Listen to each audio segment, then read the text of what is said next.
What's up, guys? Dan here for BladeReviews.com, taking a look at the Benchmade 890 Torrent.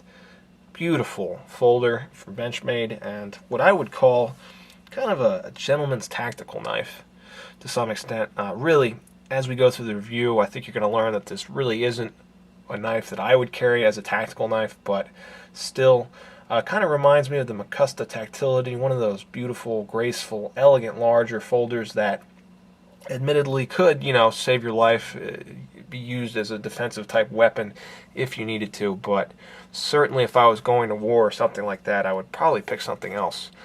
That said, this could make a fine, larger EDC knife too, so it really depends on what you want to do, and my goal is to give you some of the facts so you can figure out A, if you want it, and B, what you might use it for. So let's get right into it here. I've got some quick specs for you. It's got an overall length of 8.2 inches. It's got a 3.6 inch blade, and it weighs 3.5 ounces, so nice full-size knife. Doesn't weigh too much. Beautiful though. I really love the design. That's what drew me to this, despite its various impracticalities, which we'll be covering shortly. So let's take a look at that blade. It's made of 154 cm that I've spoken about, at length. Just a nice all-around steel that Benchmade uses in many of their blades. This has been given a stonewash finish. It's got a flat grind, not really a full flat grind. Well, it's definitely not a full flat grind, and it's also been given this very pronounced and long swedge running across the top. Wonderful, wonderful swedge, and just a really, really cool look to it. Kind of thin blade steel, again, with this Benchmade, kind of similar to the Onslaught. It's not as bad, but, and that swedge, it definitely will thin it out, or give you the appearance that it's been thinned out. Definitely will do that, so, but, for penetration, I wouldn't use this as a utility knife. For last-ditch defensive tool, I think it'll penetrate just fine, but a sleek and slim blade for sure. Moving on to the handle. It is G10 over full stainless steel liners. And again, like the Onslaught, it's been given a smooth finish, really bringing out the grain of that G10. Almost looks like ebony or something, if you kind of look at it. But a nice handle and beautifully finished. Doesn't offer a lot of grip, but it isn't really slippery either.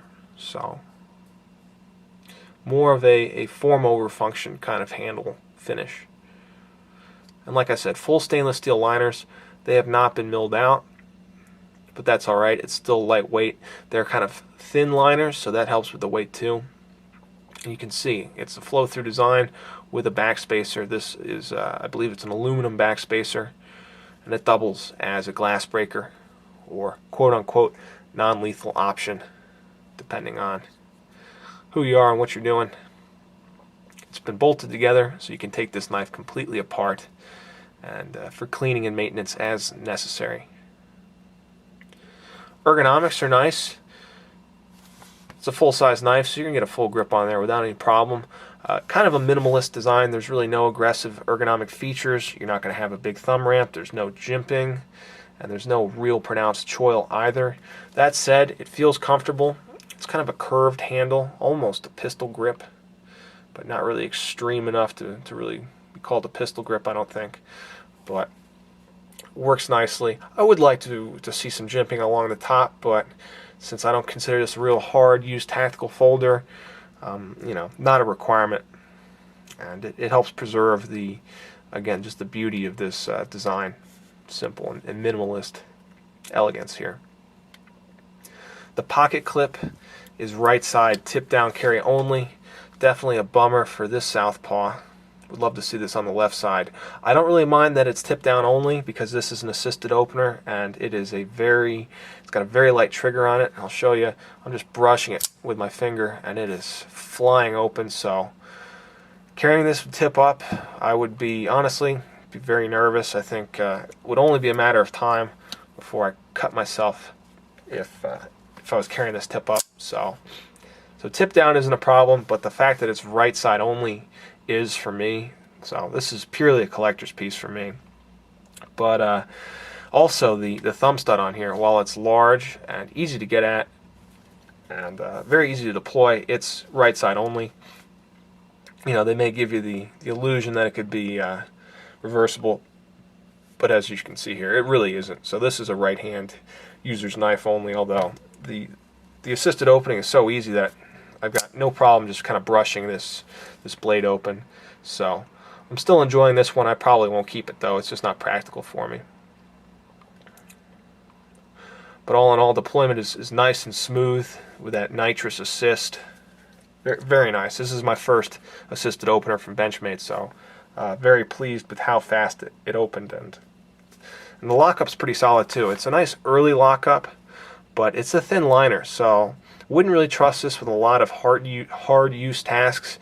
And the liner, the spring, is easy to disengage. There's not a lot of tension there, so you can just I'm just very gently brushing that lock out of the way. Wouldn't want to trust this with you know, serious use. Although I think for EDC tasks, it will, you know, should hold up just fine. But for tactical tasks, I think you can see a theme here. I'm not really recommending it. I guess that pretty much takes us through the entire knife. It's a beautiful design. I fell in love with it the moment I saw it. This thing's been out for a couple years now, and I got a good deal on it, so I jumped at the chance. And I really do love the looks of it. The assisted opening is sweet. The fit and finish is excellent. Everything's nice and smooth. Perhaps my only complaint with the fit and finish, and really not a fit and finish issue, but just the edge is so thin. You know, I wish they kind of ground it out a little bit more. But it's a thin blade to begin with, so you know, I'm not sure how much more they could go without really compromising it there. For a gentleman's folder, EDC type knife, I love it. I think it's outstanding. I do wish it was fully ambidextrous so I could actually really carry it on a regular basis, but for a tactical knife, I definitely think you can do better. For a gentleman's tactical knife, I think it's pretty cool. So, you know, you decide. If you're looking to purchase this one, you know, it's all about what you want to use it for. As a collectible, I think it's sweet.